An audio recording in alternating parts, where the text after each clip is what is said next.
Over the years 25,000+ കസ്റ്റമേഴ്സിനെ നമ്മൾ handle ചെയ്തിട്ടുണ്ട്. 25,000. അപ്പോൾ ഞങ്ങളുടെ ഒരു ഇൻറ്റേർണൽ ഡേറ്റാബേസിൽ നമുക്ക് അതിൽ കൂടുതൽ കസ്റ്റമേഴ്സ് 25,000 ആളുകൾക്ക് നിങ്ങൾ ലോണ് കൊടുത്തു എന്ന് പറഞ്ഞാൽ ടോട്ടൽ എമൗണ്ട് എത്ര ഉണ്ടാവും? നമ്മൾ മന്ത്ലി ഒരു 80 to 100 ക്ലയൻസിനെ ഡീൽ ചെയ്യുന്നുണ്ടാവും. നമ്മൾ ഒരു കടം എടുക്കുന്നത് കടക്കണിയിൽ പോകാനാവരുത്. 1 കോടി രൂപ ഹോം ലോൺ എടുക്കുന്ന അയാൾ 8%, 8.5% എടുക്കുമ്പോൾ അയാൾ 25 വർഷത്തിന് എടുക്കുമ്പോൾ 1.44 crore അയാൾ ഇൻട്രസ്റ്റ് മാത്രം അടയ്ക്കണം. ഇൻട്രസ്റ്റ് മാത്രം അടയ്ക്കണം. 25 വർഷം കൊണ്ട് 1 കോടി രൂപ എടുക്കുന്നത് 2.44 crore ആയിരിക്കും തിരിച്ചടയ്ക്കേണ്ട ടോട്ടൽ. ശരിക്കും ഇത് കേൾക്കുമ്പോൾ സാറിനുണ്ടായ പോലത്തെ ഒരു ഷോക്കാണ് എടുക്കുക. ബാക്ക് ഓഫ് ചെയ്യാനുള്ള സാധ്യത കൂടുതലാണ്. നമ്മുടെ ലോണിൽ നമ്മളെ മെയിൻ ഫോക്കസ്ഡ് കസ്റ്റമേഴ്സ് ആരാ ശരിക്കും? 99% ബിസിനസ്സുകാരാണ് ഫോക്കസ് കസ്റ്റമേഴ്സ്. എങ്കിൽ പോലും നമ്മൾ സാലറീഡ് എംപ്ലോയീസും ഒക്കെ നമ്മുടെ കസ്റ്റമേഴ്സാണ്, NRIs കസ്റ്റമേഴ്സാണ്. എങ്കിൽ പോലും പ്രത്യേകിച്ച് ഞങ്ങൾ കോട്ടയം ബേസ്ഡ് ആയതുകൊണ്ട് ഒരു ബിസിനസ് പീപ്പിളാണ് കൂടുതലും. 90%, 99% വരെ നമ്മുടെ ബിസിനസ്സുകാരായിരിക്കും കൂടുതൽ നമ്മുടെ ക്ലയൻസ് ആയിട്ട് വരുന്നത്.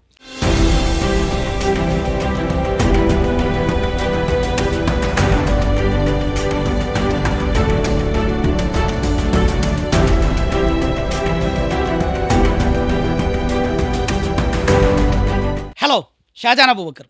ടേണിംഗ് പോയിൻ്റ് പുതിയൊരു എപ്പിസോഡിലേക്ക് സ്വാഗതം. ഇന്ന് നമ്മുടെ ഗസ്റ്റ് ആയിട്ടുള്ളത് കോട്ടയത്ത് നിന്ന് PFS ലോൺ ഹബിൻ്റെ സാരഥി ശ്രീ മനോജ് പുളിമൂട്ടിലാണ്. അദ്ദേഹത്തെ എപ്പിസോഡിലേക്ക് സ്വാഗതം ചെയ്യാം. Sir, welcome. Thank you.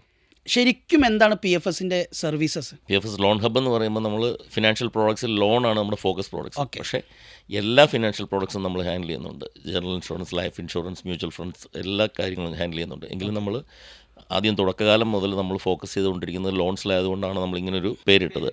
എല്ലാ ബാങ്കുകളുടെയും എല്ലാ ഇൻഷുറൻസ് കമ്പനികളുടെയും എല്ലാ ലോൺസും all financial products under one roof എന്നുള്ളതാണ് നമ്മുടെ കോൺസെപ്റ്റ്.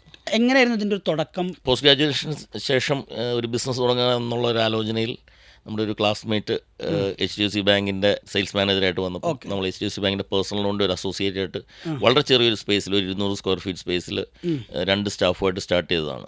അതിനുശേഷം നമ്മൾ ആ സമയത്തൊക്കെ നമുക്ക് ഈ പറഞ്ഞ പോലെ ലോൺ വേണോ എന്ന് ചോദിച്ചാൽ അങ്ങോട്ട് ചെല്ലുക എന്ന് പറയുന്നത് വളരെ അസ്വാഭാവികതയുള്ളൊരു കാര്യമായിരുന്നു. കാരണം ലോണിന് വേണ്ടി early 2000s സമയത്താണ് ഞാൻ പറഞ്ഞത്. അപ്പോൾ നമ്മൾ ലോണിന് വേണ്ടി ആൾക്കാർ ഒരുപാട് ഗവൺമെൻറ് ഓഫീസ് കയറി ഇറങ്ങുന്ന പോലെ ബാങ്കുകൾ കയറി ഇറങ്ങിയാണ് ലോൺ കിട്ടിക്കൊണ്ടിരുന്നത്. അപ്പോൾ ആ സമയത്ത് നമ്മൾ അങ്ങോട്ട് വിളിച്ച് ലോൺ വേണമെന്ന് ചോദിക്കുന്നത് നല്ല ബുദ്ധിമുട്ടായിരുന്നു. ആദ്യം കുറച്ച് നല്ല സ്ട്രഗ്ലിംഗ് പീരീഡ് ആയിരുന്നു.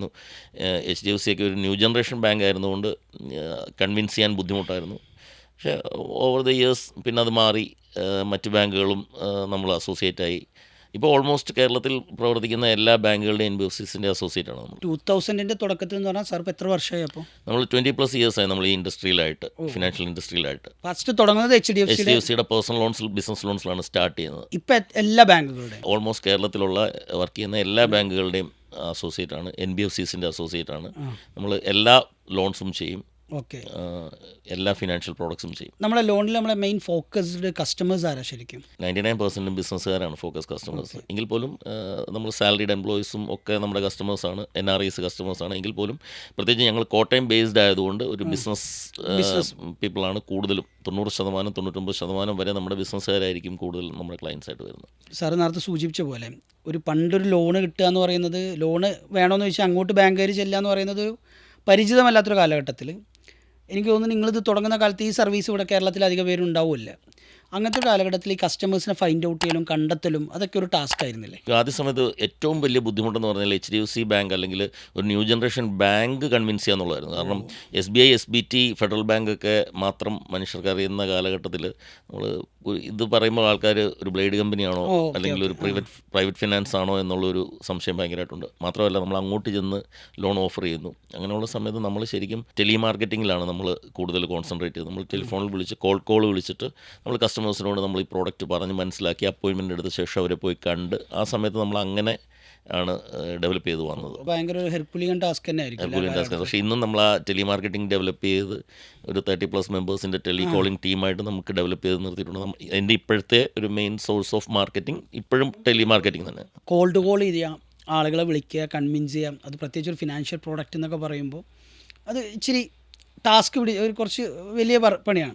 അപ്പോൾ അത് ഈ സ്റ്റാഫിനെ ട്രെയിൻ ചെയ്തതും ഇത് ഡെവലപ്പ് ചെയ്തതൊക്കെ അതൊരു ചാലഞ്ച് ആയിട്ടുണ്ടാവില്ലേ? തീർച്ചയായിട്ടും. കാരണം ഫിനാൻഷ്യൽ പ്രോഡക്ട്സ് ആയതുകൊണ്ട് ആൾക്കാരുടെ വിശ്വാസം പിടിച്ചു പറ്റുക എന്നുള്ളതൊരു ബുദ്ധിമുട്ടുള്ള കാര്യമാണ്. അപ്പോൾ നമ്മൾ സ്റ്റാഫിന് കൃത്യമായിട്ടുള്ള ട്രെയിനിങ്ങും കാര്യങ്ങളും കൊടുത്തു. ഇപ്പോഴെന്ന് പറഞ്ഞു കഴിഞ്ഞാൽ നമ്മൾ സോഷ്യൽ മീഡിയയിലും അല്ലെന്നുണ്ടെങ്കിൽ നമ്മളുടെ ഒരു 20 വർഷത്തെ പ്രവർത്തന പരിചയവും കാര്യങ്ങളും ഗൂഗിളിലും എല്ലാം വളരെ പോസിറ്റീവ്ലി ഉണ്ട്. കസ്റ്റമേഴ്സിന് കയറി നോക്കിയാൽ നമ്മുടെ സ്ഥാപനത്തിനെ പറ്റി അറിയാം. നമ്മൾ ഇത്രയും വർഷം ഉള്ളൊരു സ്ഥാപനം എന്ന് പറയുമ്പോൾ തന്നെ അതിനൊരു വിശ്വാസ്യതയുണ്ട്. മനസ്സിലായി. പിന്നെ പല ഇൻ്റർവ്യൂസും പല പബ്ലിക്കേഷൻസിലും മീഡിയയിലും ഒക്കെ വന്നിരിക്കുന്നതുകൊണ്ട് നമുക്കിപ്പോൾ ഒരു ട്രസ്റ്റിനൊരു ഇഷ്യൂ ഇല്ല. നമ്മളെ വളരെ പോസിറ്റീവ്ലി ആൾക്കാർ കാണുന്നൊരു സ്ഥാപനമാണ്. നമ്മൾ എത്ര കസ്റ്റമേഴ്സിനെ ടോട്ടലി നമ്മൾ സർവീസ് ചെയ്തിട്ടുണ്ടോ? ഓവർ ദി ഇയേഴ്സ് 25,000+ കസ്റ്റമേഴ്സിനെ നമ്മൾ ഹാൻഡിൽ ചെയ്തിട്ടുണ്ട്. 25,000. അപ്പോൾ ഞങ്ങളുടെ ഒരു ഇൻറ്റേർണൽ ഡേറ്റാബേസിൽ നമുക്ക് അതിൽ കൂടുതൽ കസ്റ്റമേഴ്സ് 25,000 ആളുകൾക്ക് നിങ്ങൾ ലോണ് കൊടുത്തു എന്ന് പറഞ്ഞാൽ ടോട്ടൽ എമൗണ്ട് എത്ര ഉണ്ടാവും? നമ്മൾ മന്ത്ലി ഒരു 80 to 100 ക്ലയൻസിനെ ഡീൽ ചെയ്യുന്നുണ്ടാവും. എമൗണ്ട് പറഞ്ഞാൽ ചിലപ്പോൾ ഇവിടുത്തെ പല വലിയ മേജർ കോർപ്പറേറ്റ്സിൻ്റെ ടേൺ ഓവർ നമ്മൾ ശരിക്കും ചെയ്തിട്ടുണ്ടോ? ടേൺ ഓവർ ബേസിൽ നോക്കുമ്പോൾ നമ്മുടെ ടേൺ ഓവറിൽ അത് വരില്ലല്ലോ, കാരണം നമ്മളത് ബാങ്ക് ത്രൂ ആണ് ചെയ്യുന്നത്, അല്ലെങ്കിൽ NBFC through ആണ് ചെയ്യുന്നത്. നമ്മൾ സർവീസ് പ്രൊവൈഡറാണ്. അപ്പം തീർച്ചയായിട്ടും അവരുടെ ടേൺ ഓവറിലാണ് വരുന്നത്. പക്ഷേ അതൊരു ഹ്യൂജ് എമൗണ്ട് ആയിരിക്കും തീർച്ചയായിട്ടും. ഈ 25,000 ആളുകൾ സർവീസ് ചെയ്തു എന്ന് പറയുമ്പോൾ നിങ്ങൾ അതിലൊരു 90% ആളുകൾ ബിസിനസ്സുകാരാണ്. അപ്പോൾ നിങ്ങൾ ത്രൂ ഒരുപാട് ഓൺടർപ്രണേഴ്സ് ഇവിടെ ഉണ്ടായിട്ടുണ്ടാവും അല്ലേ? ഓൺടർപ്രണേഴ്സ് ഉണ്ടായിട്ടുണ്ട്. പിന്നെ അവരുടെ ബിസിനസ് എക്സ്പാൻഡ് ചെയ്യാനുള്ള സാഹചര്യങ്ങൾ, അതായത് നമ്മൾ ഈ തുടങ്ങിയ കാലഘട്ടത്തിൽ ഉള്ള ആൾക്കാർ ഇപ്പം വളരെ വലിയ ബിസിനസ്സുകാരായി മാറിയത് നമ്മൾ കണ്ടിട്ടുണ്ട്. അവരുടെ പല സ്റ്റേജസിലും പല എക്സ്പാൻഷൻ സ്റ്റേജസിലും നമ്മൾ അവർക്ക് ലോൺ കൊടുക്കേണ്ടതായിട്ടുള്ള സാഹചര്യം ഉണ്ടായിട്ടുണ്ട്. ഇന്നും അവർ നമ്മുടെ കസ്റ്റമേഴ്സായിട്ട് തുടരുന്നുണ്ട്. ഈ ഫിനാൻഷ്യൽ പ്രോഡക്റ്റ് ഇൻഡസ്ട്രിയിൽ ഒരു 20 വർഷത്തിലതിലത്തെ ഒരു എക്സ്പീരിയൻസ്, ഒരു ലോങ് ടൈം ഉണ്ടാവുക എന്ന് പറഞ്ഞാൽ അതുണ്ടാക്കുന്ന ഒരു ഓതൻറ്റിസിറ്റിയും അതുണ്ടാക്കുന്ന ഒരു ട്രസ്റ്റും ഭയങ്കര വലുതാണ്. കാരണം ഇന്നിപ്പോൾ നമ്മുടെ നാട്ടിൽ സോഷ്യൽ മീഡിയ ഭയങ്കര ഫെമിലിയർ ആയത് കാരണം എല്ലാവർക്കും ഈസിലി, പണ്ട് നമ്മളൊരു കമ്പനി രജിസ്റ്റർ ചെയ്യണം, ഇപ്പോൾ ആദ്യം ചെയ്യുന്ന ഇൻസ്റ്റാഗ്രാം പേജ് തുടങ്ങുക. ഇൻസ്റ്റാഗ്രാം പേജ് തുടങ്ങി ഫോൺ ഇങ്ങനെ പിടിച്ച് ആർക്കും എന്ത് ബിസിനസ്സും തുടങ്ങാമെന്ന്. ആ സാഹചര്യത്തിൽ ഒരു 20 വർഷത്തെ ബാക്ക്ഗ്രൗണ്ടും ഒരു 25,000-ഓളം കസ്റ്റമേഴ്സിൻ്റെ സക്സസ്ഫുൾ എക്സ്പീരിയൻസ്. അപ്പോൾ നമ്മൾ കൂടുതൽ ബിസിനസ് ഇപ്പോൾ വരുന്ന റെഫറൽസ് എന്നായിരിക്കുമല്ലോ ശരിക്കും? റെഫറൽസിൽ നിന്ന് ഒരുപാട് ബിസിനസ് വരുന്നുണ്ട്. കാരണം ഈ പറഞ്ഞ കസ്റ്റമേഴ്സിനെ നമ്മൾ സർവീസ് ചെയ്യുമ്പോൾ അവരുടെ ബിസിനസ് ഒരുപാട് കിട്ടുന്നുണ്ട്. പിന്നെ നമ്മളൊരു വളരെ പ്രോപ്പർ ഇൻഫ്രാസ്ട്രക്ചറോട് കൂടിയാണ് തുടങ്ങിയ കാലം മുതൽ ഇപ്പോഴാണെങ്കിൽ നമുക്ക് എല്ലാ ഡിപ്പാർട്ട്മെൻറ്റ്സും കൃത്യമായിട്ട് വർക്ക് ചെയ്യുന്നുണ്ട്. സെയിൽസ്, HR, അഡ്മിന് എല്ലാം കൃത്യമായിട്ട് വർക്ക് ചെയ്യുന്നുണ്ട്. നമ്മൾ വളരെ പ്രോപ്പർലി വളരെ പ്രൊഫഷണലി വർക്ക് ചെയ്യുന്ന ഒരു സ്ഥാപനമാണ്.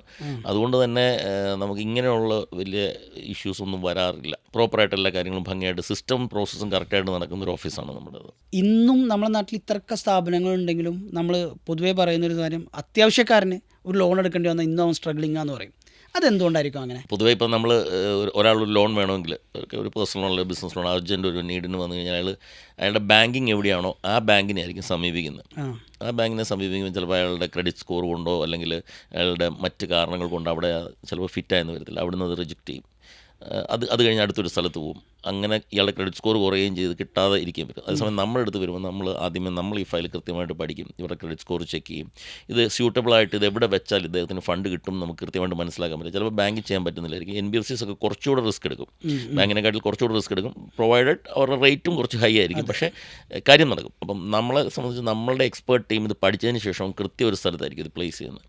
അപ്പം കസ്റ്റമേഴ്സിൻ്റെ അത്യാവശ്യം നടക്കുകയും ചെയ്യും, അവരുടെ സമയലാഭം, അങ്ങനെയുള്ള ഒരുപാട് കാര്യങ്ങളുണ്ട് ഞങ്ങൾ ത്രൂ വന്നു കഴിഞ്ഞാൽ. ഒരു കസ്റ്റമർ വെറുതെ ഒരു ലോൺ വേണമെന്ന് പറഞ്ഞിട്ട് ഒരു ബാങ്കിൽ കയറി ഇറങ്ങി പിന്നെ വേറെ സ്ഥലത്ത് പോയി, അപ്പോൾ ഈ ക്രെഡിറ്റ് സ്കോർ ചെക്ക് ചെയ്യും തോറും സാധനം കുറയും ചെയ്യുമല്ലോ. അതിനേക്കാൾ ബെറ്റർ ഇപ്പോൾ ഒരാൾ നമ്മളടുത്ത് വന്നാൽ ഈ ലോൺ കൺസൾട്ടൻസി എന്ന് പറയുന്ന ഒരു കോൺസെപ്റ്റ് തന്നെ ശരിക്കും ഇവിടെ അധികം ഉണ്ടായിട്ടില്ല. ഇപ്പോഴാണ് പിന്നെയും വന്നത്. ഇപ്പോൾ കോർപ്പറേറ്റ്സ് ഒക്കെ കേരളത്തിൽ വന്നിട്ട് ഇതിൻ്റെ ഒരു സാധ്യത മനസ്സിലാക്കി ചെയ്യുന്നുണ്ട്. അവർക്ക് കേരളത്തിൽ ഒരു ഓഫീസ് പോലും കാണത്തില്ല. അവരുടെ കുറേ മാനേജേഴ്സിനെ അപ്പോയിൻറ്റ് ചെയ്തിട്ടുണ്ടാവും. അവരായിരിക്കും കോൺടാക്ട് പോയിൻറ്റ്. അവരെ കോൺടാക്ട് ചെയ്ത് ലോൺ ചെയ്യും പോവും. പിന്നെ കസ്റ്റമർ തിരിച്ചു വരുമ്പം ഈ മാനേജർ കാണത്തില്ല. ബാങ്കിൽ ചെല്ലുമ്പം ഇവർ പറഞ്ഞിരിക്കുന്ന ടേംസ് ആയിരിക്കത്തില്ല. അതേസമയം നമ്മളെ സംബന്ധിച്ച് നമ്മൾ ഈ പറഞ്ഞ പോലെ കോട്ടയത്ത് തുടങ്ങിയ സ്ഥാപനം, കൊച്ചിയിലും മാവേലിക്കരയും ബ്രാഞ്ചുണ്ട്, ഫ്രാഞ്ചൈസീസ് ഉണ്ട്. നമ്മളിവിടെ തന്നെ ഉള്ളവരാണ്. അപ്പം നമ്മളെ സംബന്ധിച്ച് നമുക്ക് ഇവർക്ക് കസ്റ്റമേഴ്സിന് തുടർന്ന് ഉള്ള സർവീസസ് കൊടുക്കാനായിട്ട് എൻ്റെ സ്റ്റാഫ് പോയാലും ഞാനും ഡയറക്ടേഴ്സും ഒക്കെ തീർച്ചയായിട്ടും ഉണ്ടാവും. അപ്പോൾ അത് ഞങ്ങളുടെ ഒരു മെയിൻ USB ആണ്. കാരണം ഞങ്ങൾ എപ്പോഴും ആഫ്റ്റർ സെയിൽ സർവീസ് വളരെ ക്ലിയർ ആയിട്ട് കൊടുക്കാൻ പറ്റും. ഒരു കസ്റ്റമറിന് ഈ 25 വർഷം അല്ലെങ്കിൽ 20 വർഷമായ കസ്റ്റമർ വന്നാലും നമ്മൾ പണ്ട് ചെയ്തിട്ടുള്ള കേസസ് ആണെങ്കിൽ അവർക്ക് ഒരു സർവീസ് കൊടുക്കണമെന്നുണ്ടെങ്കിൽ നമ്മൾ കൃത്യമായിട്ട് ഇവിടെയുണ്ട്. ഒരു ബാങ്കിൽ ചെന്നാൽ 3 വർഷം കഴിയുമ്പോൾ ആ മാനേജർ മാറിപ്പോവും. അടുത്തൊരാൾ വരുമ്പോൾ അയാൾ ചിലപ്പോൾ ഇതിൻ്റെ റെസ്പോൺസിബിലിറ്റി ഏറ്റെടുക്കത്തില്ല, അയാൾക്ക് ഇത് അറിയാനുണ്ടാവില്ല, അയാൾക്ക് ഈ കസ്റ്റമറോട് ഒരു കമ്മിറ്റ്മെൻറ്റ് ഉണ്ടാകാതിരിക്കത്തില്ല. ഇങ്ങനെയുള്ള സാഹചര്യത്തിലാണ് നമ്മുടെ ഒരു റെലവൻസ് ഇവിടെ വരുന്നത്. ലോൺ ഒരു പരിധി വരെ പ്രത്യേകിച്ച് ബിസിനസ്സുകാർക്ക് കിട്ടാത്തത് ഏത് ടൈപ്പ് ഓഫ് ആളുകൾ അപ്രോച്ച് ചെയ്യണം എന്ന് അറിയാത്തതുകൊണ്ടാണല്ലേ? എക്സാക്ട്ലി. അതായത് ബിസിനസ്സുകാർക്ക് പൊതുവെ ഒരു ഫണ്ട് ഷോർട്ടേജ് വരുമോ അല്ലെങ്കിൽ ഒരു എക്സ്പാൻഷൻ ടൈം വരുമ്പം അവർ ഏറ്റവും ഇമ്മീഡിയറ്റ്ലി കിട്ടുന്ന ഒരു സ്ഥലത്ത് പോയി എടുക്കുക എന്നുള്ളത്. ചിലപ്പോൾ അവർ റേറ്റ്സ് നോക്കത്തില്ല, മറ്റു കാര്യങ്ങളൊന്നും നോക്കത്തില്ല. നമ്മളെ സംബന്ധിച്ച് നമ്മൾ അങ്ങനെയല്ല. ഇതിൻ്റെ എൻഡ് യൂസ് എന്താണെന്ന് പഠിക്കും, ഈ കസ്റ്റമറിൻ്റെ ഇൻകം എവിടുന്നാണ്, ഇയാൾക്ക് റീപേയ്മെൻറ്റ് കപ്പാസിറ്റി ഉണ്ടോ, അല്ലെങ്കിൽ ചിലപ്പം 5 ഇയേഴ്സിനുള്ള ലോൺ ആയിരിക്കും ചിലപ്പം കിട്ടുന്നത്. 5 ഇയേഴ്സിനുള്ള ലോൺ കിട്ടിയാൽ ചിലപ്പോൾ ഇദ്ദേഹത്തിന് അത് അത്ര EMI പേ ചെയ്യാനുള്ള കപ്പാസിറ്റി കാണത്തില്ല. പക്ഷേ അത്യാവശ്യത്തിന് ബാങ്കിൽ പോയൊക്കെയാണ് അത്രയൊന്നും ചിന്തിക്കാതെ അത്യാവശ്യത്തിന് പോയി എടുക്കും. അപ്പം നമ്മളത് അങ്ങനെ 5 ഇയേഴ്സിനുള്ള ലോൺ അടയ്ക്കാനുള്ള കപ്പാസിറ്റി ഇല്ലാത്ത കസ്റ്റമറാണ് 10 ഇയേഴ്സിന് കിട്ടുന്നിടത്തേക്ക് പുഷ് ചെയ്യും. അപ്പം കസ്റ്റമറുടെ overall financial stability, repayment capacity, അവരുടെ മറ്റ് കാര്യങ്ങളെല്ലാം നോക്കിയിട്ടാണ് നമ്മളൊരു ലോൺ പ്രപ്പോസ് ചെയ്യുന്നത്. അതുകൊണ്ട് തന്നെ അവരൊരു കടക്കെണിയിലോട്ട് എത്തപ്പെടാനുള്ള സാധ്യതകൾ വളരെ കുറവാണ്. അവരെ ഗൈഡ് ചെയ്യാൻ പറ്റും. നമ്മൾ ഒരു ഫ്രീ ഫിനാൻഷ്യൽ കൺസൾട്ടേഷൻ കാലങ്ങളായിട്ട് നടത്തുന്നു. നമ്മുടെ അടുത്ത് നിന്ന് ലോൺ എടുക്കണമെന്നില്ല. നമ്മളെ വിളിച്ചിട്ട് ഒരു കൺസൾട്ടേഷൻ ചോദിച്ചാൽ നമ്മൾ കൃത്യമായിട്ട് അത് പറഞ്ഞു കൊടുക്കും. അത് കൃത്യമായിട്ട് നമ്മൾ പഠിച്ച് മനസ്സിലാക്കി അവരുടെ ഫിനാൻഷ്യൽസ്, അവരുടെ ബാങ്കിങ്, അവരുടെ ക്രെഡിറ്റ് ഹിസ്റ്ററി എല്ലാം നോക്കിയിട്ട് നമ്മൾ കൃത്യമായിട്ട് അവർക്ക് ഒരു കൺസൾട്ടേഷൻ കൊടുക്കാറുണ്ട്. ഇപ്പോൾ ലോകത്തിലെ തന്നെ ഏറ്റവും ഫേമസ് ആയ ഫിനാൻഷ്യൽ അഡ്വൈസർ റോബർട്ട് കിയോസാക്കി പറഞ്ഞ കാര്യമുണ്ട്, ഡെപ്റ്റ് ആക്ച്വലി നല്ലതാണ്.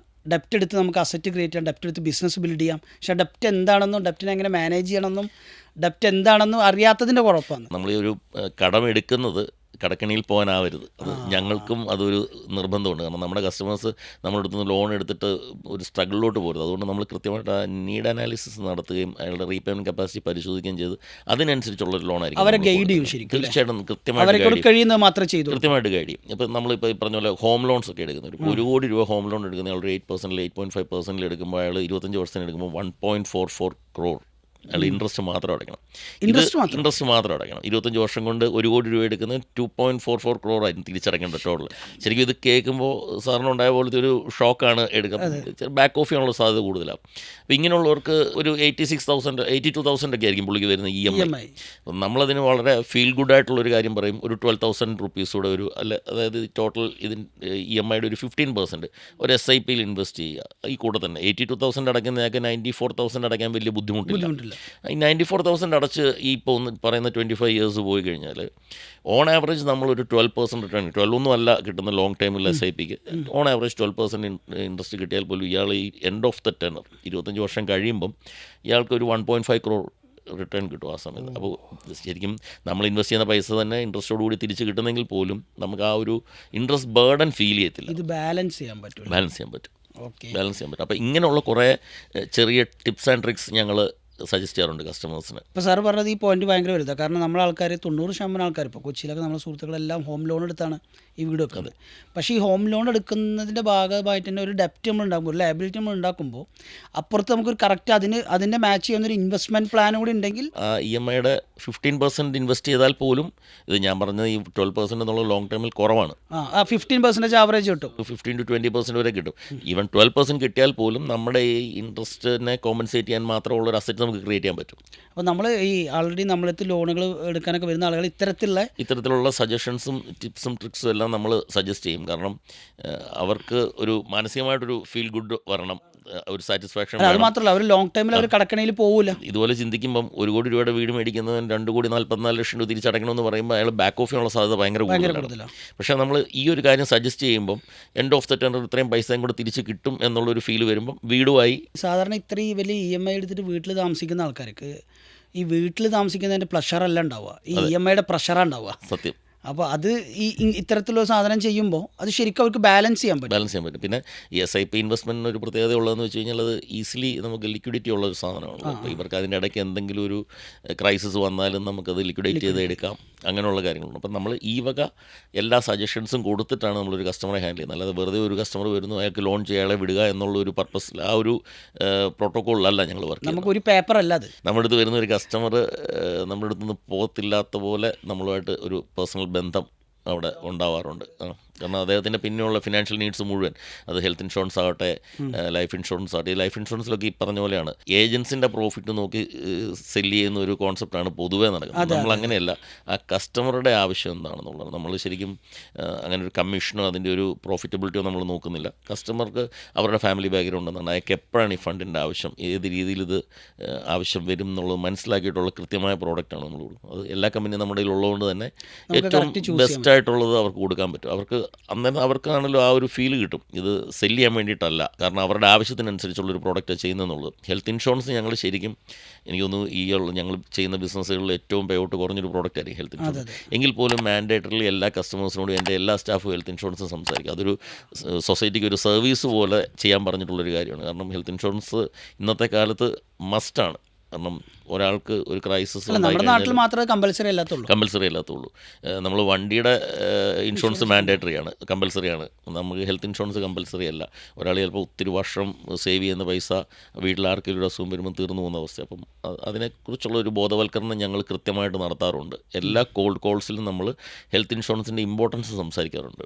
സാധാരണ നമ്മുടെ നാട്ടിൽ ആൾക്കാർക്ക് ഒരു പ്രോപ്പർ ഫിനാൻഷ്യൽ പ്ലാനിങ് ഇല്ലാത്തതുകൊണ്ടാണ് പലപ്പോഴും. കഴിഞ്ഞ ദിവസം ഞാനൊരു ടീമിനെ കണ്ടു. അവർ പറഞ്ഞത് അവർ ലോൺ എടുത്തു, ബിസിനസ് സക്സസ് ആയി, പക്ഷേ വീട് ജപ്തി ചെയ്ത് പോയി. കാരണം അതൊരു പ്രോപ്പർ ഗൈഡൻസ് ഇല്ലാത്തതിൻ്റെ കുറവല്ല. ശരിക്കും ഫിനാൻഷ്യൽ മാനേജ്മെൻറ്റ് ഭയങ്കര ഇമ്പോർട്ടൻ്റ് ആണ്.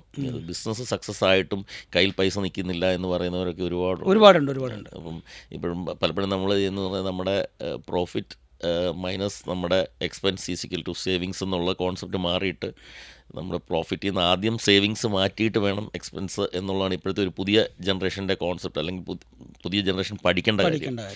എങ്കിൽ മാത്രമേ നമുക്ക് എന്തെങ്കിലും സേവ് ചെയ്യാൻ പറ്റുള്ളൂ. അല്ലെങ്കിൽ ചിലവിനൊരു കുറവില്ലല്ലോ. ഒരുപാട് ആൾക്കാർ സ്റ്റിൽ നമുക്കറിയാം പേപ്പർ അവിടെ പ്രസൻറ്റ് ചെയ്തു എന്നുള്ളൊരു ടെർമിനോളജി യൂസ് ചെയ്യാൻ കേട്ടിട്ടുണ്ട്. ഇഷ്ടംപോലെ സ്ഥലത്ത് ബിസിനസ് ലോണിനും മറ്റു കാര്യങ്ങൾക്കും വേണ്ടി. അപ്പോൾ അത്തരത്തിലുള്ള ആളുകൾക്ക് സ്വാഭാവികമായിട്ടും ആളുകൾക്ക് ഇന്ന് ആവശ്യം ഓതൻറ്റിക്കായ ട്രസ്റ്റഡായ ആളുകളെയാണ്. അപ്പോൾ താങ്കളുടെ എക്സ്പീരിയൻസും 20 വർഷത്തെ ട്രാക്ക് റെക്കോർഡൊക്കെ വെച്ചിട്ട് കേരളത്തിൻ്റെ ഏത് ഭാഗത്തുള്ള ഒരാൾക്കും നമ്മൾ അപ്രോച്ച് ചെയ്യണമെങ്കിൽ അയാൾ എടുക്കേണ്ട ഒരു കാര്യം എന്തായിരിക്കും, സ്റ്റെപ്പ് എന്തായിരിക്കും? നമ്മൾ ഓൾ കേരള നമ്മൾ സർവീസ് ചെയ്യുന്നുണ്ട്. നമുക്ക് കോട്ടയത്ത് കോർപ്പറേറ്റ് ഓഫീസ്, കൊച്ചി, മാവേലിക്കര നമുക്ക് നമ്മുടെ ബ്രാഞ്ചസും അല്ലാതെ 5 ഫ്രാഞ്ചൈസീസും ഉണ്ട്. പക്ഷേ അക്രോസ് കേരള എൻ്റെ സ്റ്റാഫ് വർക്ക് ചെയ്യുന്നുണ്ട്. എൻ്റെ നമ്പറാണ് സോഷ്യൽ മീഡിയയിലെല്ലാം കൊടുത്തിരിക്കുന്നത്. എന്നെ ഡയറക്റ്റ്ലി വിളിക്കാനുള്ള ആക്സസ് ഉണ്ട്. അത് കാരണം ഏതൊരു കസ്റ്റമറിന് വേണമെങ്കിലും സോഷ്യൽ മീഡിയയിൽ നിന്ന് എൻ്റെ നമ്പർ എടുത്തിട്ട് എന്നെ ഡയറക്റ്റ്ലി വിളിക്കാം, കോൺടാക്ട്. ഞാൻ സംസാരിച്ചിട്ട് ഫസ്റ്റ് റൗണ്ട് ഞാൻ സംസാരിച്ചിട്ടാണ് അതൊരു മാനേജർക്കോ ഒരു കോർഡിനേറ്ററിനോ അസൈൻ ചെയ്യുന്നത്. അതെന്തുകൊണ്ട് അങ്ങനെ ചെയ്യുന്നത്? അതിൽപ്പരം ഒരു ട്രസ്റ്റ് ഒരു കസ്റ്റമറിന് വരേണ്ട കാര്യമില്ലല്ലോ. കോട്ടയത്തു നിന്ന് ഒരാൾ, മലപ്പുറത്തുള്ള ഒരാൾ എന്നെ വിളിക്കുകയാണെങ്കിൽ ഞാൻ സംസാരിച്ച് അതിൻ്റെ എല്ലാ വിശദാംശങ്ങളും മനസ്സിലാക്കിയതിന് ശേഷം ഒരാൾക്ക് അസൈൻ ചെയ്ത് കൊടുക്കുമ്പം അതിനൊരു ഡിഫറൻസ് ഉണ്ട്. മാത്രമല്ല ഒരു കസ്റ്റമർ പോലും മിസ് ഔട്ട് ആകത്തില്ല. ചിലപ്പം എൻ്റെ ഒരു സ്റ്റാഫിനെ വിളിക്കുമ്പോൾ അവർ തിരക്കിലോ കാര്യങ്ങളോ ആണെങ്കിൽ അവരത് വിട്ടുകളയും. അതുണ്ടാവത്തില്ല. കാരണം എന്നെ ഏൽപ്പിച്ചിരിക്കുന്ന ജോലി ഇതാണെന്നാണ് ഞാൻ വിശ്വസിക്കുന്നത്. റൗണ്ട് ദ ക്ലോക്ക് എപ്പോൾ വിളിച്ചാലും ഞാൻ കോളിൽ എടുക്കും. പർപ്പസ് ഓഫ് ലൈഫ് ഇതാണെന്നാണ് ഞാൻ വിശ്വസിക്കുന്നത്. കാരണം വളരെ ചെറിയ പ്രായത്തിൽ ഞാൻ ഈ ബിസിനസ് സ്റ്റാർട്ട് ചെയ്തതാണ്. അപ്പം ലോൺസ് ചെയ്യുക എന്നുള്ളതായിരിക്കും ചിലപ്പോൾ എൻ്റെ പർപ്പസ് ഓഫ് ലൈഫ്. അതുകൊണ്ട് ലോൺസ് ചെയ്യാന്ന് മാത്രമല്ല, ഒരാൾ സാധാരണ ലോൺ എടുക്കാൻ ആഗ്രഹിക്കുന്നത് അയാളുടെ ജീവിതത്തിൽ 2-3 ഘട്ടത്തിലായിരിക്കും. ഒന്ന് അയാൾക്ക് ഒരു എക്സ്പാൻഷൻ ആയിരിക്കും, അല്ലെങ്കിൽ ഒരു ഗ്രോത്തിന് വേണ്ടിയിട്ടായിരിക്കും, അല്ലെങ്കിൽ അയാൾ ഒരു ക്രൈസിസിൽ നിൽക്കുമ്പോഴായിരിക്കും. ഈ 3 സാഹചര്യത്തിലാണെങ്കിലും നമ്മളൊരാളെ സഹായിക്കുക എന്ന് പറയുന്നത് ഒരു പ്രോഡക്റ്റ് സെല്ല് ചെയ്യുന്നതിനപ്പുറത്തേക്ക് അതിനൊരു സ്പിരിച്വാലിറ്റി ഉണ്ട്. ശരിക്കും ലോൺ എന്ന് പറയുന്നത് ഒരു നെഗറ്റീവ് വേർഡായിട്ടാണ് പൊതുവേ സൊസൈറ്റിയിൽ അറിയപ്പെടുന്നത്. പക്ഷേ ശരിക്കും പറഞ്ഞാൽ ലോൺ എടുത്തിട്ട് നമ്മൾ വളരെ പോസിറ്റീവ്ലി കാര്യങ്ങൾ ചെയ്യുകയാണെങ്കിൽ, ഇപ്പം നമ്മുടെ കയ്യിലുള്ള പൈസ അല്ലെ നമ്മുടെ പ്രോപ്പർട്ടി വെച്ചിട്ട് ബിസിനസ് ചെയ്യാതെ ബാങ്കിൻ്റെ പൈസ വെച്ച് ബിസിനസ് ചെയ്ത് അതിൽ നിന്നൊരു പ്രോഫിറ്റ് ഉണ്ടാക്കി ബാങ്കിന് തിരിച്ചടയ്ക്കുമ്പം അതാണ് സ്മാർട്ട്നെസ്. അപ്പോൾ ആ ഒരു ഫിനാൻഷ്യൽ സ്മാർട്ട്നെസ് ഉള്ളവർക്ക് ലോൺ ഏറ്റവും നല്ലതാണ്. അതല്ല ഫിനാൻഷ്യൽ മാനേജ്മെൻറ്റ് ഇല്ലാത്തവർ ലോൺ എടുത്ത് ദൂർത്തടിക്കുകയോ അല്ലെങ്കിൽ നമുക്കറിയത്തില്ലാത്ത ബിസിനസ് ചെയ്യാൻ പോവുകയോ സ്റ്റഡീഡ് അല്ലാതെ കാര്യങ്ങൾ ചെയ്യുകയോ ചെയ്ത് ഒരു കടക്കണിയിലായി കഴിഞ്ഞാൽ അതിന് ആരെയും കുറ്റം പറയാനില്ല. ഏതെങ്കിലും നിങ്ങളൊരു കസ്റ്റമർ ഒരു റീപേയ്മെൻറ്റിൽ അവൻ വിചാരിച്ച പോലത്തെ ഗ്രോത്ത് ഉണ്ടായില്ല, അവൻ സ്ട്രഗിൾ ചെയ്യുകയാണെങ്കിലൊക്കെ അവനെ വീണ്ടും സപ്പോർട്ട് ചെയ്യുക, ഹെൽപ്പ് ചെയ്യുകയൊക്കെ ചെയ്യും. അവരുടെ ഇഷ്യൂ എന്താണെന്ന് മനസ്സിലാക്കിയിട്ട് എന്തെങ്കിലും ഒരു MSME ലോൺ എടുത്തിട്ട് സ്ട്രഗിൾ ചെയ്യുന്ന ഒരു ഹോം ലോൺ ഉണ്ടെങ്കിൽ നമ്മൾ അതൊന്ന് ടോപ്പ് അപ്പ് ചെയ്ത് ഒന്ന് കോമ്പൻസേറ്റ് ചെയ്ത് കൊടുക്കുകയോ, അല്ലെന്നുണ്ടെങ്കിൽ ടെന്യൂർ കൂട്ടാനുള്ളൂ, അല്ലെങ്കിൽ റീസ്ട്രക്ചർ ചെയ്യുകയോ എന്തെങ്കിലും ചെയ്ത് അയാളെ ഒരു കംഫർട്ടബിൾ സോണിൽ എത്തിക്കാൻ നമ്മൾ ട്രൈ ചെയ്യാറുണ്ട്. ഇവർക്ക് പല ആൾക്കാർക്ക് ബിസിനസ് ചെയ്യണമെന്നുണ്ട്, ലോൺ എടുക്കണമെന്നുണ്ട്, ഇതിന് ഫണ്ട് കണ്ടെത്തണമെന്നുണ്ട്. അപ്പോൾ അങ്ങനത്തെ ഇപ്പോൾ ഈ യങ് ജനറേഷൻ ബിസിനസ്സിലേക്ക് വരുന്ന ആളുകൾക്കൊക്കെ സാർ എന്തായിരിക്കും സജസ്റ്റ് ചെയ്യുക? ഒരുപാട് ഓപ്പർച്യൂണിറ്റീസ് ഉണ്ട്. ശരിക്കും പറഞ്ഞാൽ നമ്മൾ സ്റ്റാർട്ടപ്പ് രജിസ്ട്രേഷൻ ഒക്കെ കഴിഞ്ഞ് കഴിഞ്ഞാൽ പ്രധാനമന്ത്രി യോജനയുടെ ഒരുപാട് സ്കീംസ് ഉണ്ട്. യങ്സ്റ്റേഴ്സിനുള്ളത്, വിമൻ ഓൺടർപ്രണേഴ്സിനുള്ളത് ഒരുപാട് സ്കീംസ് ഉണ്ട്. ഇത് ശരിക്കും ബാങ്ക് അത് ഭയങ്കരമായിട്ടൊന്നും മാർക്കറ്റ് ചെയ്യുന്നില്ല. പക്ഷേ ഈ യങ് ആയിട്ടുള്ള ഓൺടർപ്രണേഴ്സ് നല്ലൊരു പ്രോജക്റ്റുമായിട്ട് ബാങ്കിനെ സമീപിച്ചാൽ ഏതൊരു ബാങ്കും അവർക്ക് ഫണ്ട് ചെയ്യും. യാതൊരു സംശയമില്ലാത്ത കാര്യമാണ്. കാരണം നല്ല പ്രോജക്ട്സ് ഇല്ലാത്തതും വളരെ വേഗമായിട്ടുള്ള ഐഡിയാസ് കൊണ്ട് ബാങ്കിലോട്ട് ചെന്നാലാണ് നടക്കാത്തത്. കൃത്യമായിട്ടുള്ള ഒരു പ്രോജക്റ്റ് റിപ്പോർട്ട്, പ്രോജക്റ്റ് സ്റ്റഡി, ഇതിൻ്റെ ഫീസിബിലിറ്റി ഇതൊക്കെ ഉണ്ടെങ്കിൽ ബാങ്ക് ഇത് ഫണ്ട് ചെയ്യും. ബാങ്ക് ഫണ്ട് ചെയ്യുന്ന പറഞ്ഞാൽ സബ്സിഡിയോടുകൂടി ഫണ്ട് ചെയ്യും. മനോജ് സാർ ത്രൂ അത് ചെയ്യാൻ പറ്റില്ലേ? തീർച്ചയായിട്ടും ചെയ്യാൻ പറ്റും. ഗവൺമെന്റ് സ്കീമുകളൊക്കെ എല്ലാ സ്കീമും നമ്മൾ ചെയ്യും. ഗവൺമെന്റ് ലോണുകളെല്ലാം പ്രൊവൈഡ് ചെയ്യുന്ന ബാങ്കുകളാണ്. ബാങ്കുകളാണ്. അപ്പോൾ നമ്മൾ ബാങ്കുകൾ ത്രൂ ആണ് ഇത് അപ്രോച്ച് ചെയ്യുന്നത്. ബാങ്കുകൾക്ക് ശരിക്കും പ്രധാനമന്ത്രിയുടെ സ്കീം അങ്ങനെ ഒരുപാട് സ്കീമുകളുണ്ട്. വിമൺ ഓണ്ടർപ്രണേഴ്സിനുണ്ട്, സ്റ്റാർട്ടപ്പ് ഉണ്ട്, പ്രത്യേകിച്ച് ഫുഡ് ഇൻഡസ്ട്രിക്കൊക്കെ ഉണ്ട്. ഇഷ്ടംപോലെ ഉണ്ട്. നമുക്കൊക്കെ അറിയാം ഫുഡ് ഇൻഡസ്ട്രിക്കൊക്കെ ഇഷ്ടംപോലെ ഓപ്ഷൻസ് ഉണ്ട്. പ്രോഡക്റ്റ് ബേസ്ഡ് D2C ബ്രാൻഡുകളൊക്കെ ആണെങ്കിൽ ഒരുപാട് ഓപ്ഷൻസ് ഉണ്ട്. അപ്പോൾ പലപ്പോഴും ഇവർ ഒരു പ്രോപ്പറായിട്ട് ബാങ്കിൽ ചെല്ലുന്ന സമയത്ത് ഈ ബാങ്കിൽ നിന്ന് പ്രോപ്പർ ഗൈഡൻസ് കൊടുക്കാൻ ചിലപ്പോൾ അവിടെ ഇരിക്കുന്ന ആൾക്ക് ഉണ്ടാറില്ല. പറ്റുന്ന കാര്യം എന്താണെന്ന് പറഞ്ഞു കഴിഞ്ഞാൽ ഫണ്ട് കിട്ടുമെന്ന് നോക്കിയിട്ടാണ് ഐഡിയയ്ക്ക് വേണ്ടി പോകുന്നത്. അങ്ങനെയല്ല വേണ്ടത്. നമ്മൾ വളരെ പ്രോപ്പറായിട്ടുള്ളൊരു ഐഡിയ, ഒരു ബിസിനസ് ഐഡിയ, അത് കൃത്യമായിട്ടുള്ളൊരു സ്റ്റഡി നടത്തി ഒരു പ്രോജക്റ്റ് റിപ്പോർട്ട് ഉണ്ടാക്കിയിട്ട് വേണം നമ്മൾ ബാങ്കിനെ സമീപിക്കാൻ. കാരണം ബാങ്കിൽ ചെന്നിട്ട് അവർ ചോദിക്കുമ്പോൾ ഫണ്ട് വേണമെന്ന് പറഞ്ഞില്ല, ബിസിനസ് സ്റ്റാർട്ട് ചെയ്യാൻ ഫണ്ട് വേണമെന്ന് പറയും. എന്ത് ബിസിനസ് എന്ന് ചോദിക്കുമ്പോൾ പോലും ഒരു ഐഡിയ ഇല്ല. അങ്ങനെയല്ല, തിരിച്ചാണ് ചെയ്യേണ്ടത്. നമ്മൾ ബിസിനസ് ഐഡിയ വേണം, അതിനൊരു പ്രോജക്റ്റ് റിപ്പോർട്ട് വേണം, അതിൻ്റെ ഒരു ഫീസിബിലിറ്റി സ്റ്റഡി വേണം. അതിനുശേഷം നമ്മൾ ബാങ്കിനെ അപ്രോച്ച് ചെയ്യുമ്പം അതിനൊരു വാലിഡിറ്റി ഉണ്ട്. സോ കേരളത്തിലെ എല്ലാ സ്റ്റാർട്ടപ്പ് ചെയ്യാൻ ആഗ്രഹിക്കുന്നവർക്കും വേണ്ടി പറയാണ്, നിങ്ങൾക്കൊരു നല്ല ഐഡിയ ഉണ്ടെങ്കിൽ ഈസ് ദ റൈറ്റ് പേഴ്സൺ. ബാക്കിയെല്ലാം പുള്ളി ഗൈഡ് ചെയ്യും. പിന്നെ എനിക്ക് സാറിൻ്റെ കാര്യത്തിൽ ഏറ്റവും ഇൻട്രസ്റ്റിംഗ് ആയി തോന്നിയൊരു കാര്യം, സാർ പല ആളുകളും ഒരു ബ്രോക്കർ സർവീസ് പോലെ, ഒരു ഏജൻറ്റ് സർവീസ് പോലെ തുടങ്ങുന്ന ഒരു സാധനം, ഒരു ലോണിൻ്റെ ഏജൻസി. ഏതെങ്കിലും ഒരു മൂലയിൽ ഒരു കോർണറിൽ ഒരു ഷട്ടിൽ ഒരു അഡ്രസ്സും ഒരു പഴയ ഒരു ഇരുമ്പിൻ്റെ ടേബിളും ഒരു കസാരയിട്ട് ചെയ്തുകൊണ്ടിരുന്ന സാധനത്തിന് സാറൊന്ന് സിസ്റ്റമൈസ് ചെയ്തു. സാർ നേരത്തെ സംസാരിച്ച സമയത്ത് 4ഓളം ഫ്രാഞ്ചൈസി ഉണ്ടെന്ന് പറഞ്ഞു. അപ്പോൾ സാറിൻ്റെ ഒരു ഗ്രോത്ത് പ്ലാൻ എങ്ങനെ ഈ സ്ഥാപനത്തിൻ്റെ? ഞാൻ ആദ്യം ആലോചിച്ചത് നമ്മളെല്ലാ ജില്ലകളിലും ബ്രാഞ്ചസ് എന്നുള്ളതാണ്. പിന്നെ നമ്മൾ പറഞ്ഞ പോലെ എല്ലായിടത്തും നമ്മൾ തന്നെ ബ്രാഞ്ച് ഇടുന്നതിൽ നല്ലത് ഫ്രാഞ്ചൈസി സ്റ്റാർട്ട് ചെയ്യണമെന്ന് ഞാൻ പിന്നെ അറിഞ്ഞു. കാരണം വെച്ചാൽ ഞാൻ നോക്കിയപ്പം നന്നായിട്ട് ഡെവലപ്പ് ചെയ്തുള്ള എല്ലാ ബ്രാൻഡ്സും ഫ്രാഞ്ചൈസി ത്രൂ ഡെവലപ്പ് ചെയ്യുന്നത്. അതുകൊണ്ട് ഞങ്ങൾ കഴിഞ്ഞ വർഷം മുതൽ ഫ്രാഞ്ചൈസി സിസ്റ്റത്തിലോട്ട് വന്നു. അപ്പം ഞാനൊരു BNI മെമ്പറാണ്.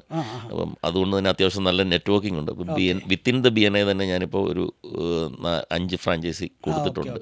അപ്പം അങ്ങനെ ഞങ്ങൾ സ്ലോലി ആ ഒരു പ്രോസസ്സിലോട്ട് വരുവാണ്. അപ്പം ഇതിൻ്റെ അതൊരു പ്രത്യേകത എന്നാന്ന് വെച്ച് കഴിഞ്ഞാൽ ഞാൻ ലൊക്കേഷൻ വൈസ് ഒന്നും ഒരു റെസ്ട്രിക്ഷനും പറയുന്നില്ല. എൻ്റെ ഓഫീസിൻ്റെ തൊട്ടപ്പുറത്ത് ഫ്രാഞ്ചൈസി ചോദിച്ചാലും ഞാൻ കൊടുക്കും. കാരണം പ്രോഡക്റ്റ് ലോണാണ്, മാർക്കറ്റ് വൈഡാണ്, റിസോഴ്സസ് ഉണ്ട്, ആർക്ക് വേണമെങ്കിലും ചെയ്യാം. നമ്മുടെ ഒരു ഫ്രാഞ്ചൈസി എടുക്കുന്നയാൾക്ക് ഫുൾ എല്ലാ ബാങ്കുകളുടെയും കോഡ്സ് ഓപ്പണാണ്, എല്ലാ കാര്യങ്ങളും ഓപ്പണാണ്. പ്രോസസ്സിങ് ഞങ്ങൾ ചെയ്യും, അവർ മാർക്കറ്റ് ചെയ്യണം, അത്രയും മാത്രമേ ഉള്ളൂ. മനോജ് സാർ ഇതിൻ്റെ ഒരു വിഷൻ ആഗ്രഹിക്കണം, ഇനി അടുത്തൊരു ലെവലിലേക്കുള്ളൊരു ഇതിൻ്റെ ഒരു സ്കെയിലപ്പ് എങ്ങനെയാണ് കമ്പനിയുടെ? ഇതിപ്പോൾ പ്രൈവറ്റ് ലിമിറ്റഡ് കമ്പനിയാണ്. നമ്മൾ ഇതിൻ്റെ വിഷൻ നമ്മൾ ഉദ്ദേശിക്കുന്നതെന്ന് പറഞ്ഞാൽ 2030 ഞങ്ങളുടെ ഫ്രാഞ്ചൈസി കേരളത്തിൻ്റെ എല്ലാ ജില്ലകളിലും വരിക. ഞങ്ങൾ ദുബായിൽ ഒരു ഓഫീസ് പ്ലാൻ ചെയ്യുന്നുണ്ട്, അതിൻ്റെ ഡിസ്കഷൻ നടന്നുകൊണ്ടിരിക്കുകയാണ്. കേരളത്തിലെ എല്ലായിടത്തും നമ്മൾ ഫ്രാഞ്ചൈസി വെൽക്കം ചെയ്യുന്നുണ്ട്. ഇപ്പോൾ ഓൾറെഡി നമ്മുടെ സ്റ്റാഫ്സ് എല്ലായിടത്തും വർക്ക് ചെയ്യുന്നുണ്ട്. കേരളം ഉടനീളം എനിക്ക് മൊത്തം ഒരു 54 സ്ട്രെങ്ത് സ്റ്റാഫുണ്ട്. അത് കേരളത്തിലുടനീളം വർക്ക് ചെയ്യുന്നുണ്ട്. നമ്മൾ ഫ്രാഞ്ചൈസീസ് നമ്മൾ ഇൻവൈറ്റ് ചെയ്യുന്നുണ്ട്. എവിടുന്നായാലും എനി ലൊക്കേഷൻ നമ്മൾ ഫ്രാഞ്ചൈസീസ് ഇൻവൈറ്റ് ചെയ്യുന്നുണ്ട്. ഈ ഫ്രാഞ്ചൈസി എടുക്കുന്ന ആളുകൾക്ക് ആവശ്യമായ എല്ലാ പ്രോപ്പർ ഗൈഡൻസും എല്ലാം നമ്മൾ കൊടുക്കും. നമ്മൾ കംപ്ലീറ്റ് ട്രെയിനിങ് കൊടുക്കും, അവരുടെ സ്റ്റാഫ്സിന് കംപ്ലീറ്റ് ട്രെയിനിങ് കൊടുക്കും, കംപ്ലീറ്റ് ബാക്കപ്സ് കൊടുക്കും. പിന്നെ പ്രോസസ്സിങ് ഫുൾ നമ്മളായിരിക്കും ചെയ്യുന്നത്. അപ്പം അവർ മാർക്കറ്റ് ചെയ്യുക, അവർ കസ്റ്റമേഴ്സിനെ കണ്ടുപിടിക്കുക, ഫയൽസ് നമുക്ക് ഹാൻഡ് ഓവർ ചെയ്യുക. ഓണ്ടർപ്രണർഷിപ്പ് ആഗ്രഹമുള്ള ഒരു യങ്സ്റ്ററിന് ഈസിയാണ് നമ്മളെ ഫ്രാഞ്ചൈസി വരാം. ഇത്രയും ബാങ്കിൻ്റെ കോഡ്സും കാര്യങ്ങളും കിട്ടാൻ എനിക്ക് 20 വർഷത്തിന് മേളിൽ വേണ്ടി വന്നു. അതെല്ലാം ഒരാൾക്ക് സ്ട്രേറ്റ് അവേ ഓപ്പണായി കിട്ടുന്ന കാര്യമാണ്. സാർ, ഇപ്പോൾ എനിക്ക് തോന്നുന്നു കേരളത്തിലെ എല്ലാ പ്രധാനപ്പെട്ട ബാങ്കുകളുടെയും എല്ലാ MBFC എല്ലാ ഫിനാൻഷ്യൽ സ്ഥാപനങ്ങളുടെയും എൻ്റെ അറിവ് പ്രകാരം സാർക്ക് കേരളത്തിൽ സാറ് മാത്രം ചെയ്യുന്ന ഒരു സർവീസ് ഉണ്ട്, 2-3 ബാങ്കുകളുടെ അഗ്രിഗേറ്റർ. അതെങ്ങനെയാണ്? HDFC, യെസ് ബാങ്ക്, പൂനാവാല, ഇവരുടെ എല്ലാം യൂസ് കാർ ലോൺ നിങ്ങൾ ഏത് ബ്രാഞ്ചിൽ പോയി നിങ്ങൾ എടുത്താലും, DSA ഒന്നുമല്ല, സ്ട്രേറ്റ് അവേ ഒരു ബ്രാഞ്ചിൽ പോയി എടുത്താലും അതിൻ്റെ ഫണ്ട് ഞങ്ങളുടെ കമ്പനിയുടെ അക്കൗണ്ടിൽ വന്നിട്ട് ഞങ്ങളാണ് പോസ്റ്റ് ഡിസ്ബേഴ്സ്മെൻറ്റ് വർക്കുകൾ മുഴുവൻ ചെയ്യുന്നത്. അത് HDFCയുടെ ഒക്കെ ഏറ്റവും ആദ്യം മുതൽ നമ്മൾ തന്നെയാണ് HDFCയുടെ അഗ്രിഗേറ്റർ എന്നാണ് ഇതിൻ്റെ ഒരു ടെർമോളജി. അപ്പം നമുക്ക് ആ ഫണ്ട് നമ്മുടെ കയ്യിലാണ് വരുന്നത്. അതിനുശേഷം നമ്മുടെ ടീമാണ് പ്രോസസ് ചെയ്യുന്നത്. പക്ഷേ അത് ഒരിക്കലും കസ്റ്റമർ അറിയുന്നില്ല അങ്ങനെ ഒരു പ്രോസസ്. കാരണം ബാങ്കിന് അത്രയും റിസ്ക്കും വർക്കും എല്ലാം ഒഴിവാക്കാൻ വേണ്ടി നമ്മളോടുള്ള ട്രസ്റ്റ്, ഇത്രയും വർഷത്തെ ട്രസ്റ്റ് കൊണ്ട് തന്നിരിക്കുന്ന ഒരു ബിസിനസ്സാണത്. അതായത് ഇപ്പോൾ പല ആളുകളുടെയും ഒരു ലോൺ എടുത്തു, ഇവർ ബിസിനസ് ചെയ്തു, ഇവർക്ക് വിചാരിച്ച പോലെ എന്തെങ്കിലും വന്നു. പലപ്പോഴും ഇവരെ സിബിൽ സ്കോറിന്, ഇപ്പോൾ നമ്മുടെ നാട്ടിലൊരു സിറ്റുവേഷൻ വെച്ച് ഇവർ ആവശ്യമില്ലാതെ പോയിട്ട് മറ്റേ ഈ ഹോം അപ്ലയൻസസ്, ഐഫോൺ വാങ്ങിക്കുക പോലത്തെ അബദ്ധങ്ങളൊക്കെ കാണിച്ച് സിബിൽ സ്കോർ പോയിട്ടുണ്ടാവും.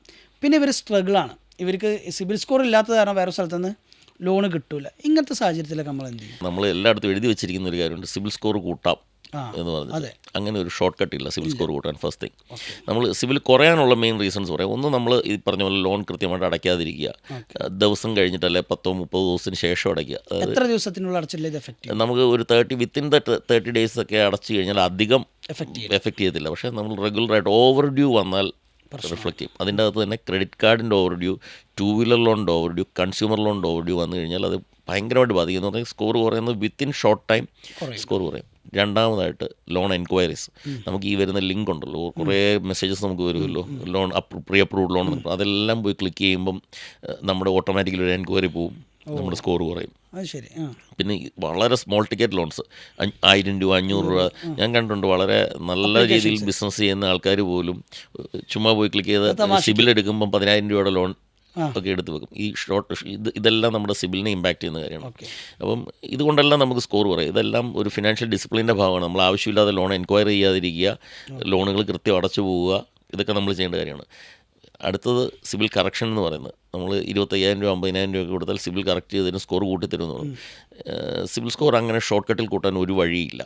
ഇനി അഥവാ അങ്ങനെ കൂടി, ഇപ്പം നമുക്ക് സ്കോർ കൂട്ടാനായിട്ട് ഉള്ള വഴികളെന്ന് പറഞ്ഞു കഴിഞ്ഞാൽ നമ്മൾ ഒരു ക്രെഡിറ്റ് കാർഡ് എടുക്കണം. സിവിൽ ഇല്ലാത്തയാൾക്ക് ക്രെഡിറ്റ് കാർഡ് കിട്ടത്തില്ല. അയാൾ ഒരു FD ഇടുക, ഒരു 50,000 രൂപ FD ഇട്ടിട്ട് അതിൻ്റെ ഒരു 80% അത് ലീൻ ചെയ്തൊരു ക്രെഡിറ്റ് കാർഡ് എടുക്കുക. അത് കൃത്യമായിട്ട് ഒരു വർഷം യൂസ് ചെയ്യുക. ഇയാളുടെ ക്രെഡിറ്റ് സ്കോർ തീർച്ചയായിട്ടും കൂടും. അല്ലെങ്കിൽ ഒരു ഗോൾഡ് ലോൺ എടുക്കുക, കറക്റ്റ് മന്ത്ലി റീപേയ്മെൻറ്റിൽ പോയാൽ ക്രെഡിറ്റ് സ്കോർ കൂടും.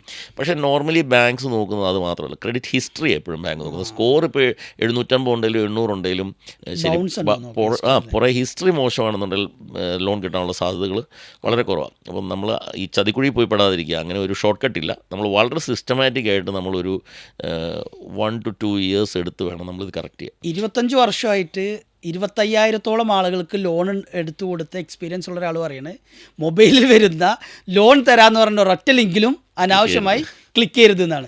അത് പറയുമ്പോൾ തന്നെ ഈ പറഞ്ഞ പോലെ ജെന്യുവൻലി ബാങ്കിൽ നിന്നൊക്കെ വരുന്നുണ്ട് പ്രീ അപ്രൂവ്ഡ്, അത് ചെയ്യാം. അതല്ലാതെ നമ്മൾ അല്ലാതെ നമ്പറുകളിൽ നിന്ന് വരുന്ന ഒത്തിരി എണ്ണമുണ്ട്, അത് ചെയ്യരുത്. അതിനുശേഷം നമ്മൾ ഈ സിബിൽ സ്കോർ ഇമ്പ്രൂവ്മെൻ്റ് എന്ന് പറഞ്ഞു കഴിഞ്ഞാൽ അതൊരു ഡിസിപ്ലിനിൽ നമ്മളൊരു 2 years കൊണ്ട് ചെയ്തെടുക്കേണ്ട കാര്യമാണ്. ആദ്യം ഈ പറഞ്ഞ പോലെ ഒരു ക്രെഡിറ്റ് കാർഡ് എടുക്കുക, അല്ലെങ്കിൽ ഒരു ഗോൾഡ് ലോൺ വെക്കുക, അത് നമ്മൾ കറക്റ്റ് അടച്ചു പോവുക. അതിനുശേഷം നമുക്കൊരു കൺസ്യൂമർ ലോൺ കിട്ടും, നമ്മൾ അത് കറക്റ്റ് ചെയ്തു പോവുക. പിന്നെ ഒരു 2 വീലർ ലോൺ കിട്ടും. അങ്ങനെ നമ്മൾ നമ്മുടെ റീപേയ്മെൻറ്റ് ട്രാക്സ് നന്നാക്കി കൊണ്ടുവന്നു കഴിഞ്ഞാൽ പിന്നെ ബാങ്ക് ചിന്തിക്കുമ്പോൾ ഇയാൾക്ക് ഒരു സമയത്ത് ഫിനാൻഷ്യൽ ക്രൈസിസ് ഉണ്ടായിരുന്നു, ഇപ്പോൾ അയാൾ അതിൽ നിന്ന് കരകയറി വരുന്നു എന്നുള്ളൊരു സ്കീമിൽ ഇത് നമുക്ക് ശരിയാക്കാൻ പറ്റുള്ളൂ. അല്ലാതെ ഒരിക്കലും ഒരു ആർക്ക് 50,000 രൂപ കൊടുത്തു നമ്മുടെ ക്രെഡിറ്റ് ഹിസ്റ്ററി മുഴുവൻ മാറിയിട്ട് വരത്തില്ല. പിന്നെ അവിടെ ഉണ്ട് ഇത് സിബിൽ എന്ന് പറയുന്ന ഒരു കമ്പനി മാത്രമല്ല റെഫറൻസ്, ബാങ്കുകൾക്ക് റെഫറൻസ്. അതുപോലെ കുറേ ഇതുപോലത്തെ കമ്പനികളുണ്ട് റെഫറൻസ്. അതുപോലെ 4-5 കമ്പനികളുടെ ഡിഫറൻറ്റ് സ്കോർസ് എടുത്തിട്ടാണ് ബാങ്ക് ഒരു ലോൺ അപ്രൂവ് ചെയ്യുന്നത്. അപ്പോൾ സിബിൽ പോയി കറക്റ്റ് ചെയ്തുകൊണ്ട് കാര്യമില്ല. ടോട്ടലി നമ്മുടെ ലോൺ ട്രാക്കുകളെല്ലാം കറക്റ്റ് ചെയ്ത് കൊണ്ടുവരിക എന്നുള്ളതാണ്. അതുകൊണ്ട് ഈ ചതിക്കുഴിയിൽ വീഴരുതെന്ന് ഞാൻ എല്ലായ്പ്പോഴും എല്ലാ കസ്റ്റമേഴ്സിനോടും പറയുന്നതാണ്. അല്ല, അങ്ങനത്തെ ഒരു സാഹചര്യത്തിൽ അപ്പോൾ പിന്നെ നമുക്ക് ഈ സിബിൽ സ്കോർ കുറഞ്ഞ ആളുകൾക്ക് നമ്മൾ സർവീസ് ചെയ്യാം. നമുക്ക് ചെയ്യാൻ പറ്റുന്ന കാര്യങ്ങളെന്ന് പറഞ്ഞു കഴിഞ്ഞാൽ NBFCs കുറച്ചുകൂടെ ഒരു റിസ്ക് എടുക്കുന്ന NBFCs ഉണ്ട്. അങ്ങനെ വലിയ ഫണ്ടിങ് പോകത്തില്ലെങ്കിൽ പോലും ഒരു അത്യാവശ്യ ഘട്ടത്തിൽ വലിയ കുഴപ്പമില്ലെങ്കിൽ നമുക്ക് ഫണ്ട് ചെയ്യാൻ പറ്റും.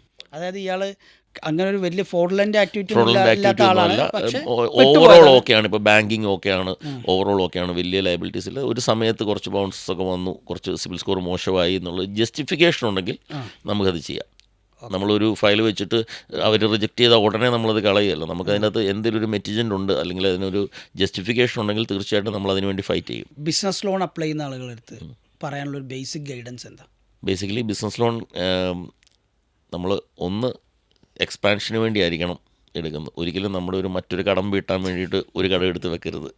നമ്മൾ ബിസിനസ് എക്സ്പാൻഷന് വേണ്ടിയിട്ടായിരിക്കണം. അല്ലെങ്കിൽ നമുക്ക് തീർച്ചയായിട്ടും ഒരു ഹയർ റേറ്റിലുള്ള ലോൺ, ഒരു ലോവർ റേറ്റിലുള്ള ലോൺ എടുത്ത് വീട്ടുന്നതിൽ തെറ്റില്ല. അതൊരു കാര്യം. രണ്ടാമത് ബിസിനസ് ലോൺ എടുക്കുമ്പം അഫോർഡബിൾ EMI ആണോ എന്നുള്ളത് നോക്കണം. കാരണം എല്ലാ ബിസിനസ്സിനും നമുക്കെപ്പോഴും റിസ്ക് ഉണ്ട്. എന്നും ഒരുപോലെ ഇൻകം വരണമെന്നില്ല. ഇനി അഥവാ നമുക്ക് ഒരു 1-2 മാസം ഇൻകം കുറഞ്ഞാൽ പോലും നമുക്ക് അത് ഹാൻഡിൽ ചെയ്ത് പോകാൻ പറ്റുന്നൊരു EMI ആണോ എന്ന് നോക്കണം. ഇങ്ങനെയുള്ള കാര്യങ്ങൾ നോക്കിയിട്ട് വേണം തീർച്ചയായിട്ടും ഒരു ബിസിനസ് ലോണിലോട്ട്. അൺസെക്യൂർഡ് ലോണാണ്. ഇത് മുടങ്ങിക്കഴിഞ്ഞാൽ ഭയങ്കര പ്രശ്നമായിരിക്കും.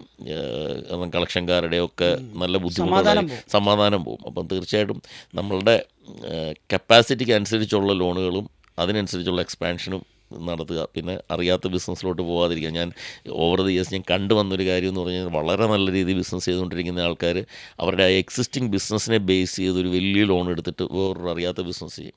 അത് ഫ്ലോപ്പായി കഴിയുമ്പോൾ രണ്ടും ഇല്ലാതാകുന്നൊരവസ്ഥ വരുന്നുണ്ട്. അത് ചെയ്യരുതെന്നല്ല, എൻ്റെ ഒരു സജഷൻ അല്ലേ, ഞാൻ എൻ്റെ എക്സ്പീരിയൻസിൽ കണ്ട ഒരു കാര്യം ഞാൻ പറഞ്ഞു എന്ന് മാത്രമേ ഉള്ളൂ. ബിസിനസ് ലോൺ എടുക്കുന്നത് ഇമോഷണലായിട്ടല്ല എടുക്കേണ്ടത്, അത് ഇൻ്റലിജൻ്റ് ആയിരിക്കണം. എല്ലാ ലോൺസും ഇൻ്റലിജൻ്റ് ആയിരിക്കണം. പൊതുവെ ബിസിനസ് ലോൺ വളരെ ബുദ്ധിപൂർവ്വം എടുക്കണം, ബുദ്ധിപൂർവ്വം ഹാൻഡിൽ ചെയ്യണം. അത് വളരെ ഫ്രൂട്ട്ഫുൾ ആയിരിക്കണം. കാരണം നമ്മൾ ബാങ്കിൻ്റെ ഒരു കുറഞ്ഞ പലിശയ്ക്ക് ഇപ്പം ഒരു ബിസിനസ് ലോണിൻ്റെ ആവറേജ് റേറ്റ് എന്ന് പറഞ്ഞാൽ ഒരു 13 to 15% ഡിമിനിഷിങ് റേറ്റ് ആയിരിക്കും. നമുക്കൊരു 25% പ്രോഫിറ്റ് കിട്ടിയാലേ നമുക്ക് ഇത് വളരെ സേഫായിട്ട് അടച്ചു പോകാൻ പറ്റുള്ളൂ. അപ്പോൾ ആ ഒരു മാർജിൻ നമുക്ക് കിട്ടുമോ എന്നുള്ളത് നമ്മൾ അറിഞ്ഞിട്ട് വേണം ഒരു ബിസിനസ് ലോൺ എടുക്കാൻ. അടുത്തൊരു ലെവലിലേക്ക് സാറിൻ്റെ കമ്പനിയും സാറ് കാണുന്ന ഒരു ഡ്രീം അല്ലെങ്കിൽ ഒരു വിഷൻ എന്താ ശരിക്കും? ഞാൻ നേരത്തെ പറഞ്ഞ പോലെ ലോൺ ചെയ്യുക എന്നുള്ളതാണ്, അല്ലെങ്കിൽ ഫിനാൻഷ്യൽ ഇൻഡസ്ട്രിയിൽ നിൽക്കുക എന്നുള്ളതാണ് എൻ്റെ ഒരു എന്താ പറയുന്നത് ലൈഫിൻ്റെ ഒരു പർപ്പസ് എന്നാണ് ഞാൻ വിശ്വസിക്കുന്നത്. അതുകൊണ്ട് തന്നെ എത്രയും ആൾക്കാരിലേക്ക് ഇത് എത്തിക്കാവോ അത്രയും ആൾക്കാരിലേക്ക് എത്തിക്കുക. ആൾക്കാർക്ക് ഒരു ചതിക്കുഴി ചെന്ന് പെടാതെ കൃത്യമായിട്ട് വളരെ സന്തോഷപൂർവ്വം അവർക്ക് ഒരു ലോൺ എടുക്കാനും സന്തോഷപൂർവ്വം തിരിച്ചടയ്ക്കാനും അതുകൊണ്ട് അവർക്കൊരു വളർച്ച ഉണ്ടാകാനും അതുകൊണ്ട് അവർക്ക് സന്തോഷം ഉണ്ടാകാനും പറ്റട്ടെ എന്നുള്ളതാണ്. ഒരുപാട് ആളുകൾക്ക് വളരെ ഓതൻറ്റിക്കായി, വളരെ ട്രസ്റ്റ്ഫുള്ളായി, വളരെ എക്സ്പീരിയൻസ്ഡ് ആയ ഒരാളെന്ന നിലക്ക് സാറിന് അപ്രോച്ച് ചെയ്യാൻ പറ്റട്ടെ. സാറിലൂടെ ഒരുപാട് ആളുകളുടെ ബിസിനസ് എക്സ്പാൻഷനും ഒരുപാട് ആളുടെ ബിസിനസ് സ്കെയിലപ്പ് ഒക്കെ നടക്കട്ടെ. Wish you all the best. Thank you.